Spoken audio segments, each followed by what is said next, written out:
will then go to the Supreme Court. There's a long answer to your question of who's doing this.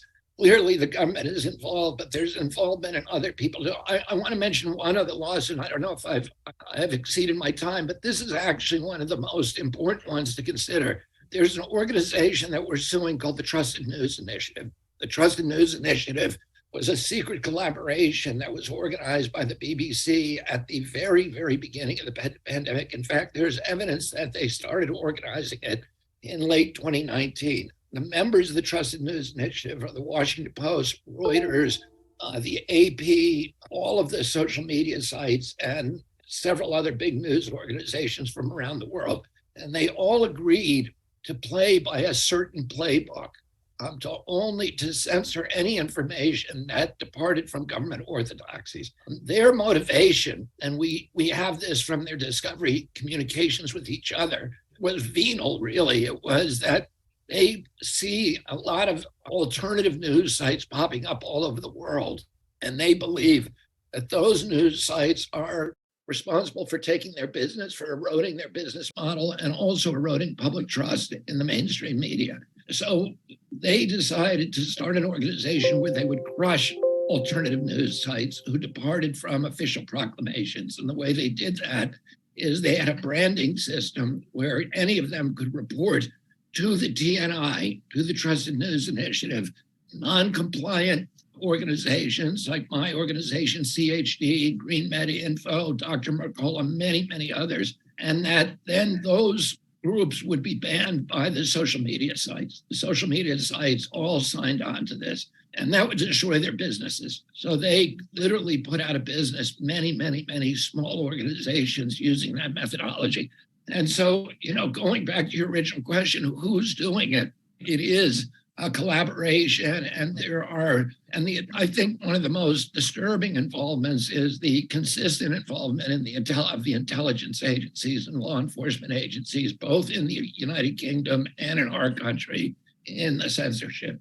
A lot to add to that as well. You've touched on many really good relevant topics, and I'm sure Glenn Greenwald has something to say about some of that. In 2013, investigative journalist Glenn Greenwald broke the story of the revelations of whistleblower Edward Snowden. Not only was that one of the biggest stories of our time, it was paradoxically difficult to get published and subjected to all kinds of propaganda efforts in an attempt to control the message.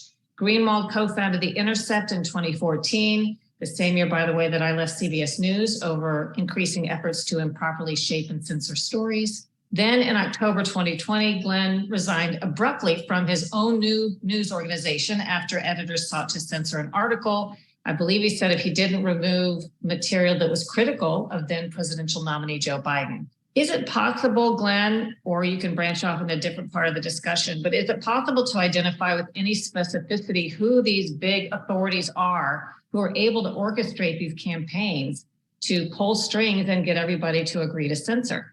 I think it is. I think what Bobby was just saying about the involvement of the government is fundamental to the discussion. And I think that in order to understand a little bit more specifically what that involvement is, I've been writing about this for years now.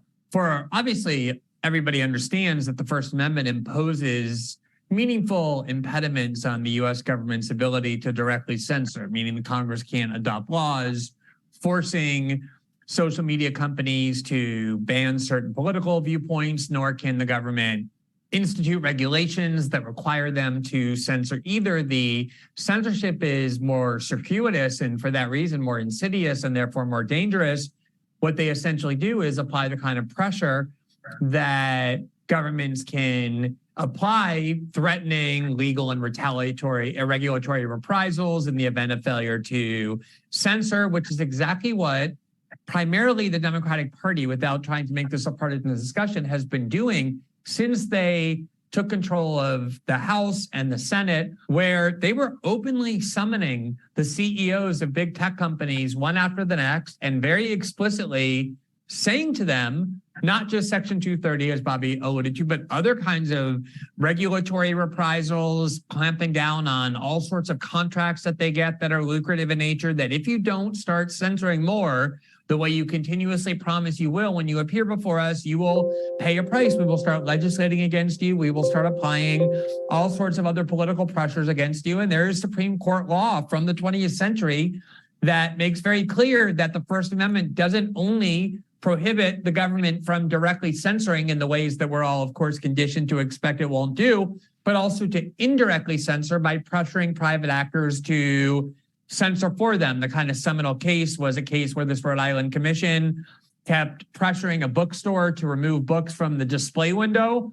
And there was no law passed, there was no explicit threat made, but the pressure rose to the level where the Supreme Court said the First Amendment was violated because the pressure was sufficiently coercive that it violated the First Amendment, meaning that it doesn't just prevent the government from directly censoring, but also getting private actors to censor for them.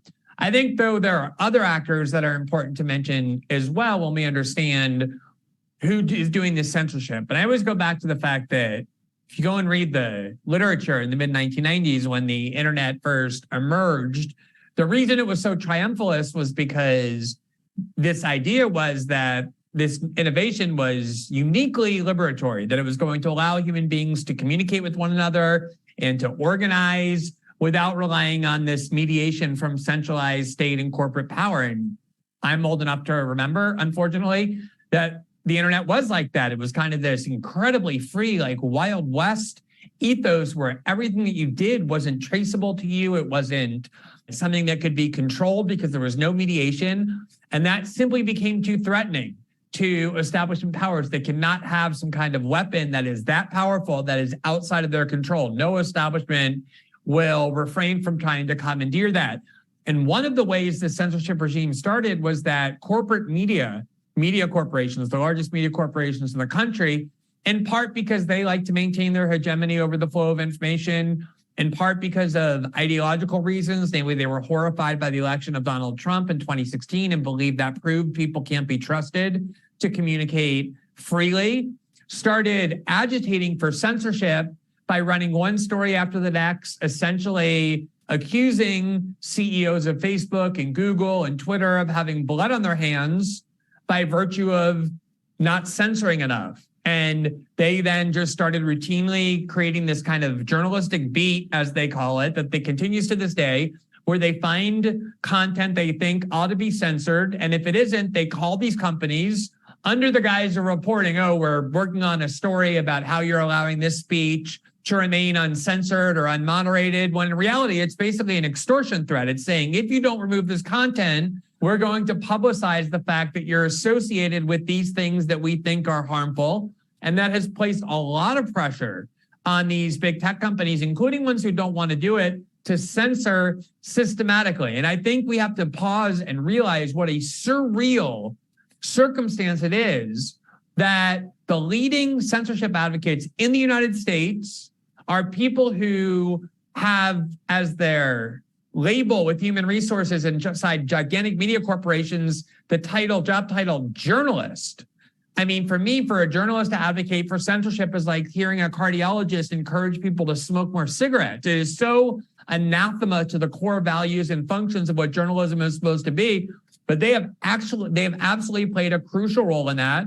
And now, most disturbingly at all, it's not just the political wings of the government, but the U.S. security state. We know from the Twitter file reporting, we know from a lot of other reporting independent of that as well, that it is a frequent action of the CIA, of Homeland Security, of the FBI to have these regular lines of communication with every single big tech company where they're constantly identifying content they claim is a threat to national security or in some other way dangerous. And obviously, if the FBI or the CIA comes knocking at your door as a private corporation and threatens you or tells you that content that you're not censoring is a threat to the national security or in some other way dangerous, you're going to take that very, very seriously. And so you have this confluence of forces operating in conjunction with one another. They're not operating independently. They're very much unified toward the same goal of not just imposing a censorship regime, but one that is designed to silence dissidents to establishment orthodoxies. It often understood as being directed at the right. I don't think that's the right way to understand it. It does fall heavily on the right a lot of times, but lots of left-wing or just independent voices who question establishment orthodoxies on the war in Ukraine or COVID or January 6th or the 2020 election. Basically, every important debate that we have are systematically censored in a way that has become completely normalized. And to me, I think that is, if not the gravest menace to our core liberties, certainly one of them, because the internet is this incredibly powerful tool that will either be the liberatory technology that it was promised to be, or it will be the greatest tool of propaganda and coercion ever invented in history. And it is increasingly becoming that latter framework. Well, I agree wholeheartedly as a fellow journalist. And I think one of the biggest, most successful propaganda feats of our time is the fact that 10 short years ago, people were not asking or accepting of the notion that third parties should come in and curate their information. This was largely started, if you want to trace it, to about September of 2016, at least this is where I trace it, when President Obama gave a speech at Carnegie Mellon where he insisted that someone needed to step in and begin curating information in the wild, wild west media environment. And people may not remember, because this has been so pervasive since then, that was really the first time I remember hearing somebody suggest that someone else ought to come in and tell us what we can and can't see and read and think and hear. And it took off from that point. It was headlines on a daily basis as an organized campaign talking about how information should be censored and shaped.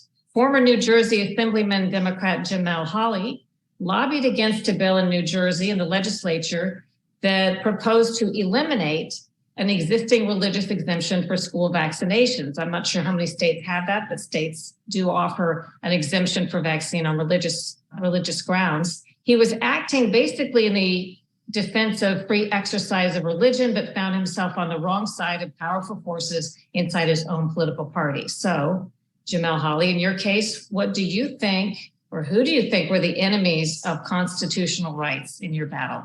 Well, thank you, Cheryl. And before I answer the question, I just want to thank Mr. Kennedy for inviting me to join all of you on this important topic. But a lot of those states that you referred to in that question actually started to happen after Bobby actually reached out to me when we saw that New Jersey and New York and a couple other states Big Pharma had targeted their lobbyists into Democratic-controlled states to remove that religious exemption. The unique part where we were able to be very successful was that they were short some votes. And because of those short votes, what they did was go even deeper, not only removing religious exemption, but also segregating our children in our public school system versus our private school system. And when Mr. Kennedy reached out to me, what we found unique was that shortly thereafter, there was Virginia, there was Connecticut, there was Illinois. Mr. Kennedy had me really in a bunch of other states throughout the United States, talking to legislative caucuses on the target that particularly Big Pharma had on these Democratic states. And so the enemy here is actually Big Pharma, because there was a unique, targeted, focused group that Pharma had on these Democratic-controlled states, not only removing religious exemption, but when they couldn't get the fight and approve off the religious exemption, they started to segregate in the 2000s, 2019 and 2020, started to go even deeper where they segregated the kids. So for me and for Mr. Kennedy, it went beyond just the targeting of removing a religious exemption, but it was about going even deeper when they started to target our public school kids based upon where they went to school and their zip codes. And it was there that Mr. Kennedy really advised me on, once you stepped out on this issue, and once we were very successful, that my party in particular, Democratic, I've been in the Democratic Party all my life, as well as Mr. Kennedy, what they did was begin that pathway of censoring me in the press, censoring me in the party, not allowing a lot of my bills to move forward. And he was right. I mean, he was, on target when we took that particular stance. He advised me very, very early on that, and it actually happened. And we saw it go from state to state to state. And we had legislators that just wouldn't want to take that risk and step out of the box to defend those particular bills to protect freedom of religion and protect our school kids. So that's where it started for me.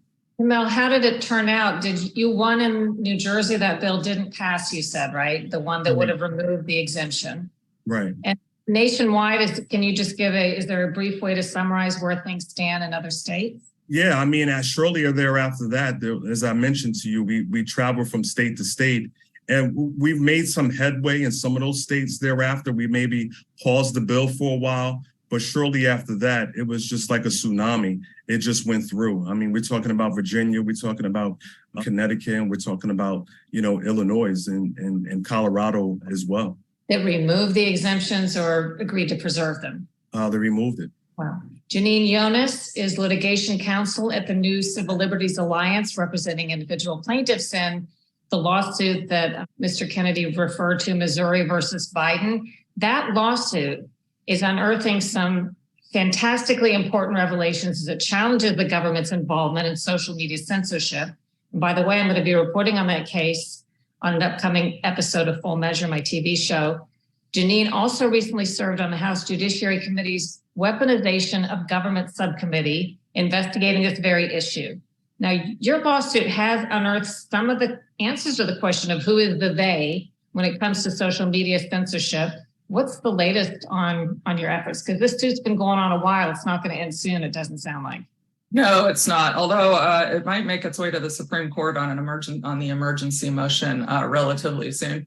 So what we've uncovered is quite a bit of evidence of the government's orchestration of this censorship on social media. So we knew that the social media companies were censoring people for saying things about, for instance, the COVID vaccines, lockdowns, masks, and other subjects, including the 2020 election that didn't align with the Biden administration's preferred message. And I want to emphasize, this should not be a partisan issue. I myself was a Democrat, voted Democrat entirely up until 2020. I found myself in different company due to not agreeing with how the Democratic Party has approached these issues. So what we've seen is especially people within the Biden White House calling these companies, threatening them, as Mr. Kennedy and Mr. Greenwald discussed earlier, and the companies then complying. And some of the most important recent evidence that actually came out as a result of my subcommittee's investigation has showed that the companies were giving in to the government's coercion. So initially, the government was arguing, well, yes, we were telling them what we wanted them to do. But that doesn't prove that the companies were actually doing this. So that doesn't prove that the censorship was occurring because of us. Well, the emails that were unearthed and other internal documents that were unearthed as a result of the Missouri litigation and also as a result of the Facebook files show the companies saying things like, well, we're under pressure from the White House, we better do this. One of the most stark examples was with the lab leak theory, where you have Nick Clegg emailing somebody else at Facebook. And Nick Clegg was with the White House? No, sorry. Nick Clegg is at Facebook. He's a senior executive there, head of global affairs. So he emails a colleague and said, can you remind us why we censored the lab leak theory? And the colleague said, well, we were under pressure from the White House. We shouldn't have done it. So this is just one of a number of emails saying the same thing. And the Biden administration took a very hard line when it came to COVID.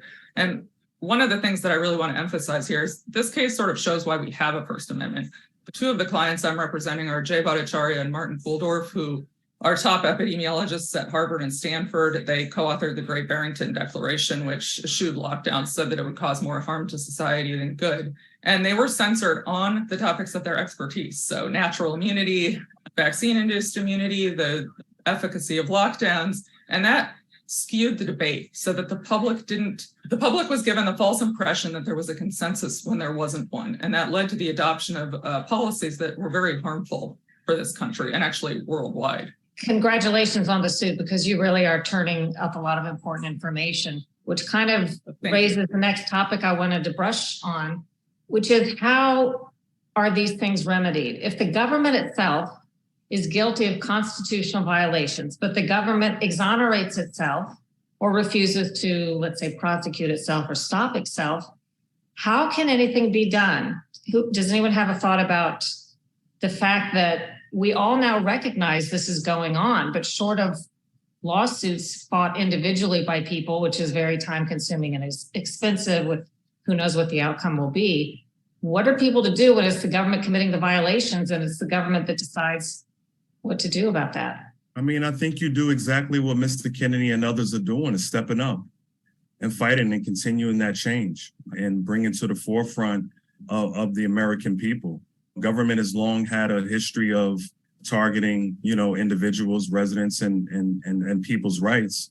And the only thing that changes is when people power steps up. And I think that part of why we're having this discussion is because many of you, myself, and I've never seen at a higher level as a presidential candidate, such as Bobby Kennedy, having to deal with this particular issue in our modern time. And so I think that the only thing that we continue to do is to step up and step out and continue to bring this forth because in front of the American people. And I think that is resonating very well.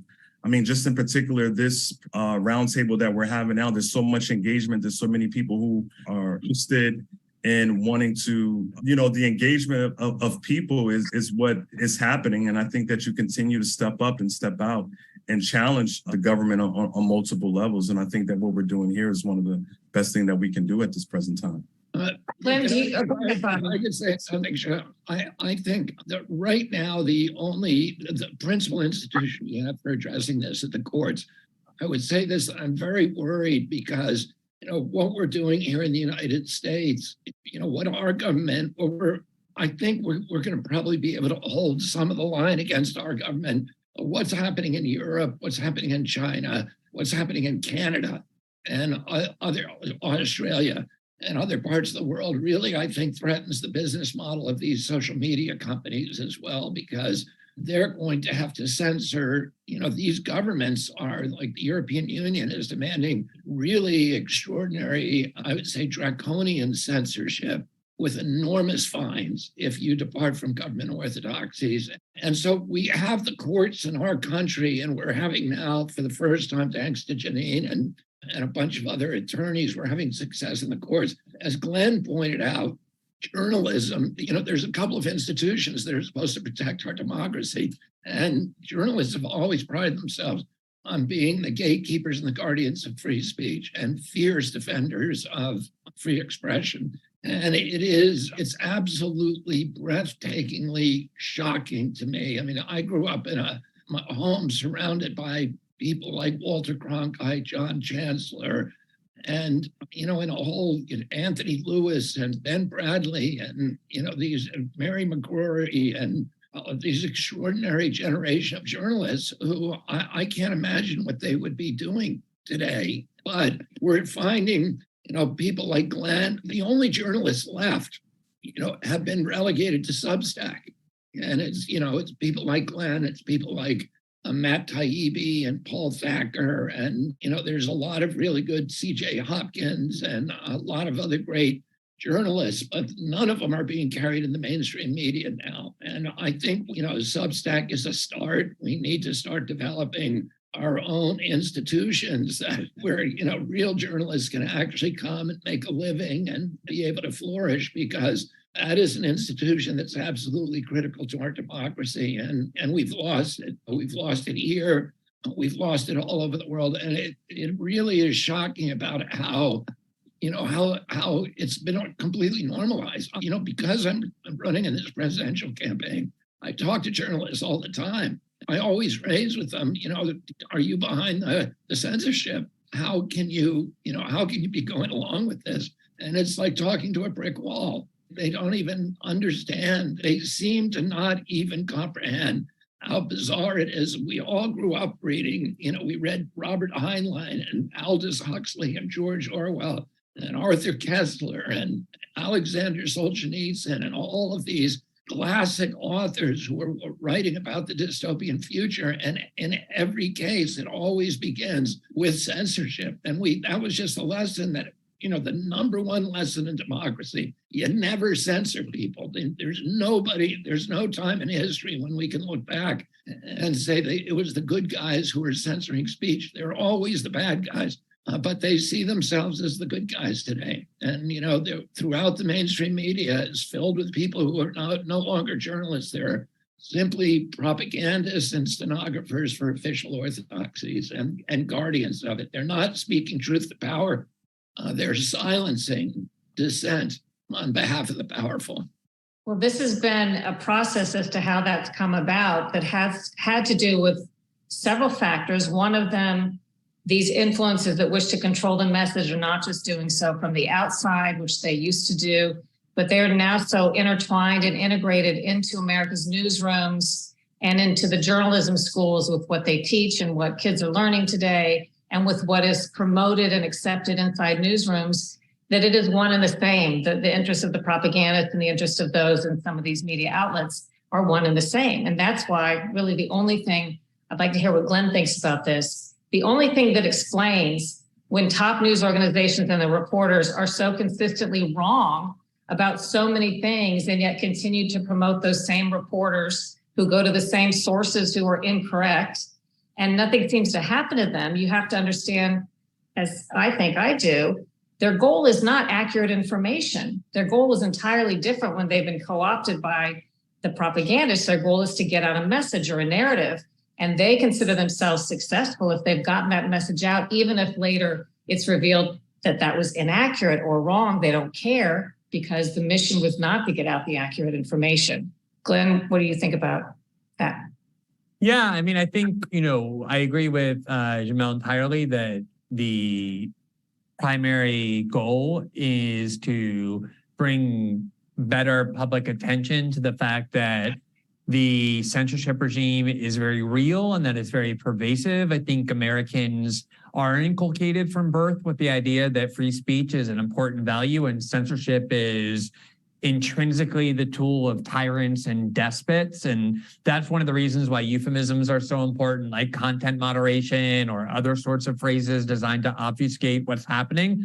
And so I've always thought it was really important that Bobby's campaign, like a centerpiece of it, is denouncing the censorship regime, because up until now, it has taken on this partisan framework that I think is very misleading. You have some Republican politicians complaining about it, but only to the extent they kind of depict it as being an anti-conservative campaign. I don't think that's the proper way to understand it. And so the fact that you have a Democratic Party candidate now talking not as an ancillary issue, but as a centerpiece, I think is crucial. And then I also think that the lawsuit that Janine is involved with is, if you stop and think about it, the fact that a federal court has looked at the ample record and concluded as a factual matter that the Biden administration is engaged in what the court called a grave assault on the First Amendment, not in isolated cases of censorship, but as a systematic campaign to control the flow of information on the internet and to suppress dissent. When you look at the magnitude of that ruling and the importance of it and set it aside to the virtually non-existent coverage of it by the corporate media, I think you really see what you were just saying, Cheryl, which is that the media is so siloed that it is true that if you tell them there's a censorship regime, they don't even see it, in part because it benefits them. It benefits their political ideology, but it also is aimed at silencing the competitors to them, the people that are taking away their audience, the people that are ensuring that their narratives don't go unchallenged. And so for me, when it comes to the question of what is the most important thing that can be done, in addition to all of those things that everybody else has said, that I agree with completely, I think constructing alternative ecosystems of independent media where dissent can thrive. Like, for example, the platform that we're currently speaking on, which is Rumble, that has a much bigger audience than a lot of people realize. There are now often many hours during the day when the top 3 or 4 or 5 streaming shows on the entire internet are on Rumble, where you have audience sizes comparable to the most watched cable shows. The numbers that our show does, for example, in the 24 hours after we air, are growing and are in that same league. And the fact that there are a couple platforms like Rumble, like Substack, hopefully we'll see where Twitter is. And as Twitter undergoes more and more commercial pressures, how much they're able to maintain these vows that Elon Musk has made, I think that's in question. But certainly Rumble and Substack are 2 examples where Rumble is so devoted to ensuring that there's a major space on the internet that can both reach a mass audience and guarantee resistance to these censorship pressures, that the government of France ordered Rumble to remove RT and other Russian state media as part of a law that the EU enacted at the beginning of the war in Ukraine, which is really extraordinary if you think about it. That makes it a crime for social media platforms to carry Russian state media. So the citizens of the EU, the adults in the EU, even if they want to hear from the Russian government, just to hear the other side, are prohibited from doing so because the EU has made it illegal to platform RT. The French government reached out to Rumble, even though Rumble's not in France, not in the EU, and said to them, if you don't remove RT and the other Russian state media that you're platforming, we will ban you at the IP level from existing in France. That's how extreme this is. And to their great credit, Rumble said we would rather not be in France than take a foreign government's orders about who we can and cannot allow to be heard on our platform. And as a result, Rumble's now challenged it in the courts and is not available in France. So fortifying the platforms where free speech is a genuine priority, not just a branding mark of a company, but a genuine priority of the people running the companies. And then ensuring that as many people as possible are migrating to those platforms. I do think there's a lot of pervasive sense that big tech tyranny and despotism, removing congressional hearings from YouTube the way Google did when it came time for Rand Paul to have witnesses to talk about the efficacy of ivermectin or the fallacies of a lot of the advocates for vaccines. They just removed congressional hearings from Rand Paul's channel, even though he's an elected senator. People are understanding just how tight those screws are. Not just for conservatives, but for any dissidents to establishment authority. The more people realize that, the more they're going to migrate to free speech platforms, the more those are going to grow. Now, as they grow, I do think there's going to be a lot of concerted effort to try and silence them technologically, removing them from their internet hosting services, pressuring companies to take them off the air. When Parler, for example, was the #1 most downloaded, most popular app in the United States, political officials started pressuring Google and Apple to ban them from their stores, and Google and Apple succumbed to that, and Parler was destroyed overnight, even though a lot more planning for January 6th was done on YouTube and Facebook. That was a really alarming show of force, but a lot of these platforms like Rumble and Substack are building their own kind of invulnerable, independent networks where they have their own cloud, their own hosting services that can't be subject to those kind of pressure campaigns. And it is really an information war. And I think the ability to have these platforms grow and to ensure a space like the one we're currently using, where free speech and dissent can flourish without the threat of being censored and controlled, is one of the most important priorities for people who want to preserve free speech on the internet. You have a Substack. Where can people find your TV show? I recently moved from Substack to Rumble because I have a nightly show called System Update at 7 p.m. Eastern. I interviewed Bobby Kennedy, and we have a really growing audience. So that is on Rumble. And then the written journalism I do is now on Locals, which is part of the Rumble platform. It operates very similar to Substack. So yeah, people can find it there. Okay, Janine, I'm wondering, in the big picture, it's great that you're fighting the suit, that somebody's fighting these battles. But why, I wonder, is it taking individual people to spend their money, or states to spend money and do stuff that is so blatantly on its surface, I think, in the opinion of most fair-minded people, unconstitutional, meaning the government's actions? Why does that even exist? Why does there have to be a fight over all these little technical issues in court? Why isn't there some upswell among all the people that could make a difference, and them saying this is obviously something that was never meant to be in this country? It's a huge affront to everything that we thought the country was founded on. Why does it take people like you and a court to do something? And what ultimately could come of your lawsuit if you are successful? What is your best case scenario outcome in terms of impact? Those are good questions. So as far as the first part, I have a little less faith in people or the population maybe than you. I'm not certain that the American population really appreciates the value of free speech. When I talk to people about Missouri or, what's happened to my clients or other people, they sort of say, well, what about misinformation? It's killing people. You can't have people going around saying the COVID vaccines don't work or that sort of thing. And they don't seem to understand that the way to counter untruths or things that might be harmful is through true speech or, what the other side. And we debate things out in this country, or that's how it was supposed to be. But I think that's been lost. And a lot of that might have to do with partisanship.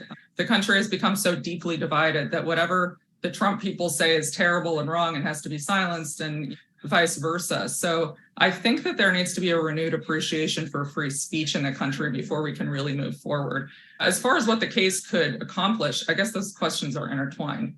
I expect the case to go to the Supreme Court pretty quickly, and I expect the Supreme Court to rule in our favor, although I worry about being overly optimistic, but I think the Fifth Circuit indicated that it was very sympathetic to our clients, and I would expect the Supreme Court to have a similar opinion of the case. That said, I mean, all the court can do is tell the government what you're doing is unconstitutional, stop doing it.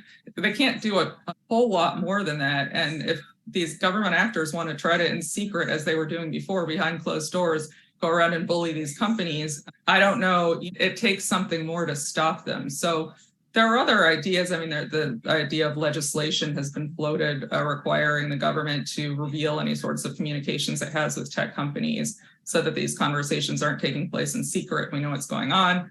But sort of fundamentally, I think that the public has to care about this, and they have to understand that silencing your political opponents is not a way to win or to have a free society. Jamal and Bobby and everybody watch the clock, so we have a couple minutes to close out.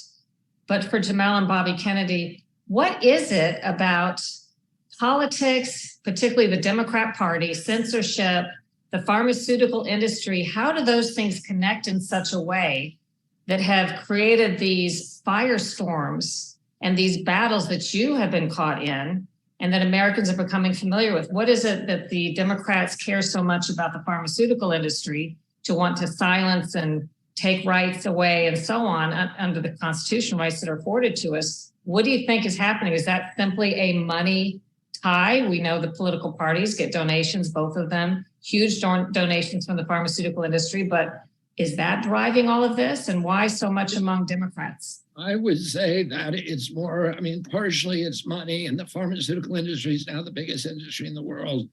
It's bigger than oil. It's bigger even than the military-industrial complex, but it's part of the military-industrial complex. And that's what people need to understand. And and in fact, when Eisenhower made his famous speech in January of 1961, warning about the rise of a military-industrial complex that would overwhelm and devour American democracy and turn us into an imperium abroad and a surveillance state at home, he also specifically devoted several paragraphs of that speech to talking about the medical cartel, the federal scientific bureaucratic apparatus that was part of the medical military industrial complex.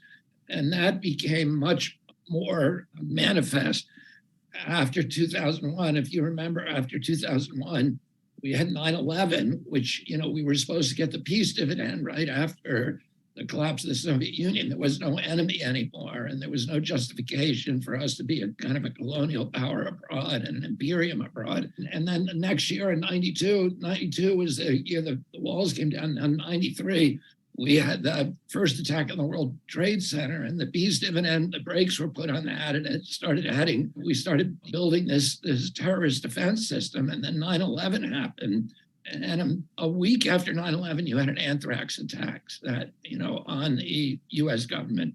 And at that point, the neocons in the White House, and that anthrax, it turned out, it was used as a justification to go to war against Saddam Hussein. But because we said the government initially pretended it was from him, we later found out a year later, FBI investigation disclosed that the anthrax was Ames anthrax, and that the only source for that was Fort Detrick, which was the CIA/DOD bioweapons labs in Frederick, Maryland. But the neocons had redirected U.S. foreign policy toward what they call the biosecurity agenda.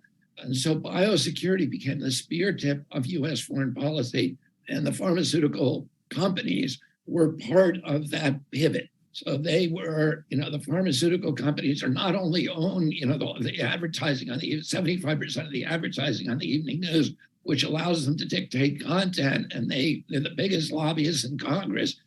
But they also have this seamless relationship with the military and the intelligence agencies. And all of those agencies are now, it's not an accident that the first public demand for censorship came from Adam Schiff in March of 2019, when he demanded, it first came from WHO. WHO in January of 2019 announced that vaccine hesitancy, this was in 90, so this is 1 year exactly before COVID.